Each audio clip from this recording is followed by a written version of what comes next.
నవీన్కి అనుకోకుండా తన లైబ్రరీలో ఒక అపురూప పురాతన మంత్రాల గ్రంథం కనిపిస్తుంది. దాని సాయంతో నవీన్, అతని స్నేహితుడు అశోక్ గాల్లో ఎగిరే శక్తిని, శమంతకమణిని సంపాదిస్తారు.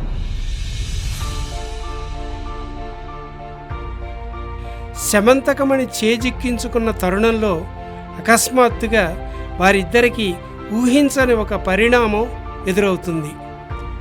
ఇక చూడండి.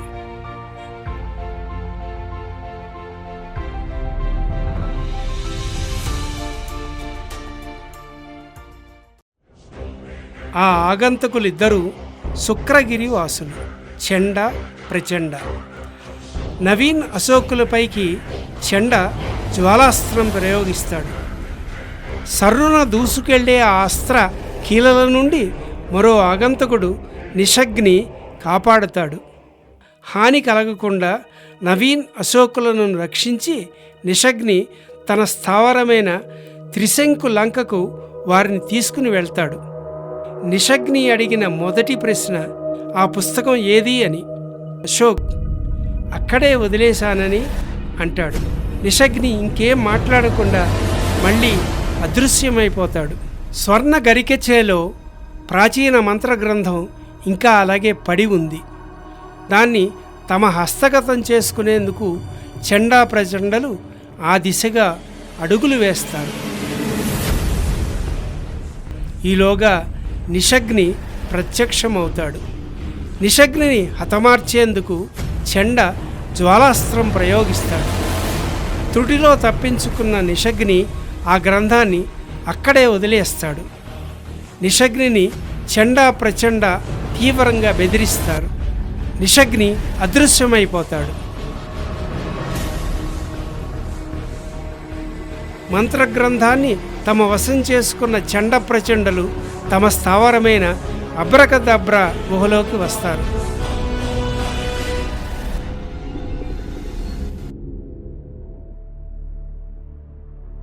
గ్రంథాన్ని చండ ప్రచండకిస్తాడు.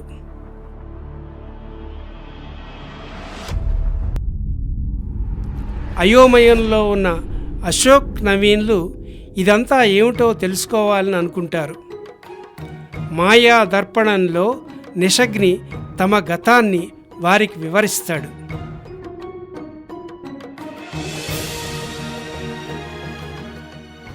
అది శుక్రగిరి, శుక్రాచార్య తంత్రశాస్త్ర సృష్టికర్త.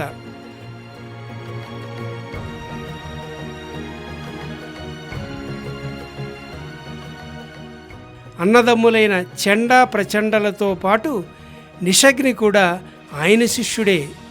ఆ ముగ్గురిని ఆ గ్రంథ పరిరక్షకులుగా శుక్రాచార్యుల వారు నియమిస్తారు.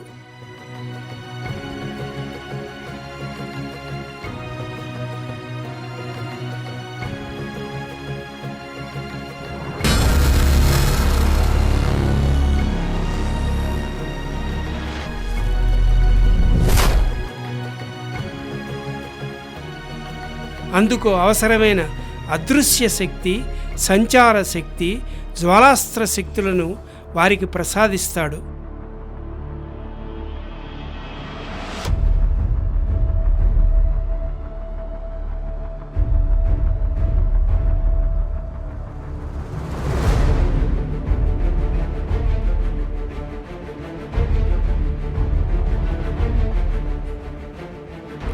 దుష్ట స్వభావులైన అన్నదమ్ములిద్దరూ గురువు అనుమతి లేకుండా ఆ గ్రంథాన్ని తస్కరించి ఇతర మంత్ర తంత్ర దుష్టశక్తుల్ని తమ కైవసం చేసుకోవాలని కుట్ర పన్నుతారు.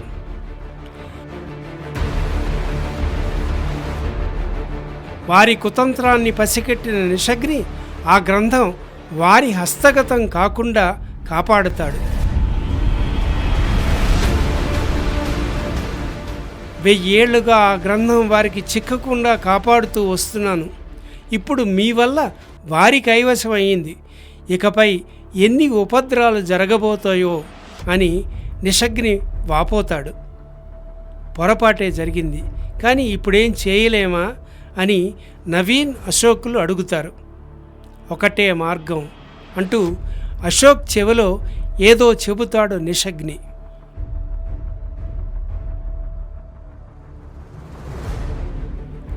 అశోక్ మాయమైపోతాడు.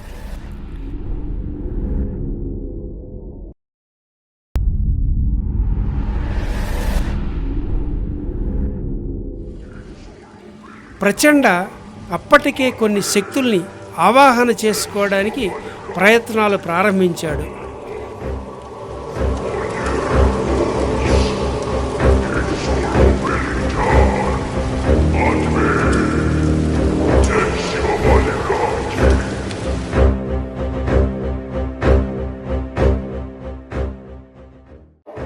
పంచభూతాల్ని, సప్త ధాతువుల్ని ఆవహించుకుని దుష్టజీవులను సృష్టించగలిగే ఆవిర్భావ శక్తిని సంతరించుకుంటాడు.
ప్రచండ తోడేలు దండును సృష్టిస్తారు అన్నదమ్ములిద్దరు.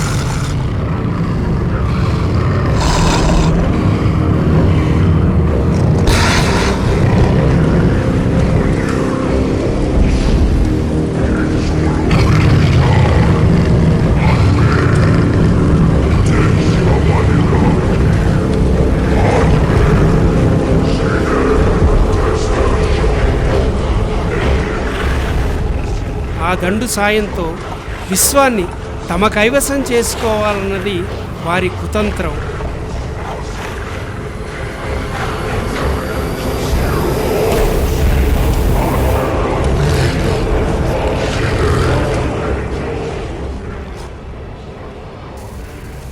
నిషగ్ని, నవీన్ ఇదంతా గమనిస్తారు.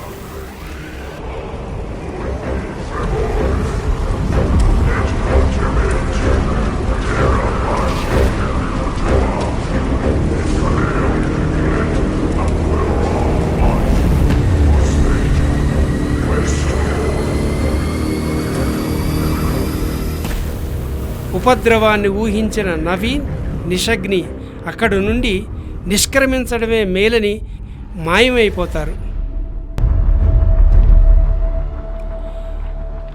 భయంకరమైన ప్రచండ తోడేళ్ల దండు వల్ల ఏ ఉపద్రవం ముంచుకొస్తోంది?